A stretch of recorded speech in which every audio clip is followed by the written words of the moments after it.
Boris Johnson saudou, neste domingo, o grau fantástico de harmonia entre os líderes do G7 sobre clima, valores democráticos e combate à pandemia, deixando o Brexit à margem. O primeiro-ministro britânico foi questionado sobre as declarações do ministro dos Negócios Estrangeiros, que considerou ofensivo que o presidente francês tivesse caracterizado, durante um encontro bilateral, a Irlanda do Norte como um país separado do Reino Unido. Fontes do Eliseu esclareceram que Emmanuel Macron se referia ao facto de a Irlanda do Norte estar numa ilha diferente do resto do Reino Unido, a propósito das divergências sobre a aplicação do acordo do Brexit naquela província britânica. Na véspera, Boris Johnson tinha ameaçado suspender o acordo ratificado em 2020, acusando a União Europeia de falta de pragmatismo. O chefe do executivo britânico realçou os compromissos feitos para mais apoios à educação de raparigas afetadas pelo encerramento das escolas durante a pandemia e para combater as alterações climáticas e proteger a biodiversidade em países desfavorecidos. Para o governante britânico, o G7 precisa a cimeira do G7 juntou presencialmente pela primeira vez em 2 anos dirigentes dos países do G7,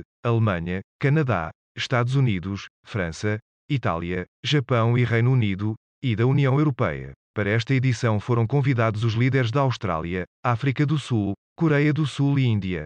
A reunião foi organizada pelo Reino Unido, que teve este ano a presidência rotativa, a qual estará a cargo da Alemanha em 2022. O presidente norte-americano, Joe Biden, afirmou hoje que os Estados Unidos restauraram a presença no panorama mundial, qualificando de uma reunião extraordinariamente colaborativa e produtiva. A cimeira, ao encerrar 3 dias de encontros com líderes de alguns dos países mais poderosos do mundo e reatar laços com os aliados, Biden disse ter sentido durante a cimeira, encontrou-se bilateralmente com a maioria dos líderes e foi visível a boa disposição, nomeadamente com o primeiro-ministro britânico, Boris Johnson, e o chefe de Estado francês, Emmanuel Macron. Biden rompeu também com o protocolo ao assistir a uma missa na manhã de hoje numa igreja católica local juntamente com a esposa, Jill Biden, surpreendendo os residentes, naquela que é a primeira grande viagem ao estrangeiro desde a entrada em funções. Em janeiro, o presidente impressionou ao anunciar o compromisso de doar 500 milhões de doses da vacina contra a Covid-19 a países desfavorecidos. Também fez pressão para que a declaração conjunta dos líderes incluísse uma linguagem específica criticando o uso de trabalho forçado e outros abusos dos direitos humanos pela China e conseguiu ver aprovado o imposto mínimo de 15% sobre empresas multinacionais que ele propôs. Sobre a Rússia, prometeu que será o presidente dos Estados Unidos. Deixou também claro de que a defesa de um aliado da NATO atacado, prevista no artigo 5º do Tratado do Atlântico Norte, continua a ser uma obrigação sagrada, e que a organização é vital para a capacidade de preservar a segurança dos Estados Unidos até o final do século. Após a conferência de imprensa, Biden viajou até ao castelo de Windsor para uma audiência privada com a Rainha Isabel II, o 13º presidente a encontrar-se com a monarca de 95 anos durante seu reinado de 69 anos. Segue depois para Bruxelas, para reuniões com líderes da NATO e da União Europeia antes de uma cimeira com Vladimir Putin, na quarta-feira, em Genebra.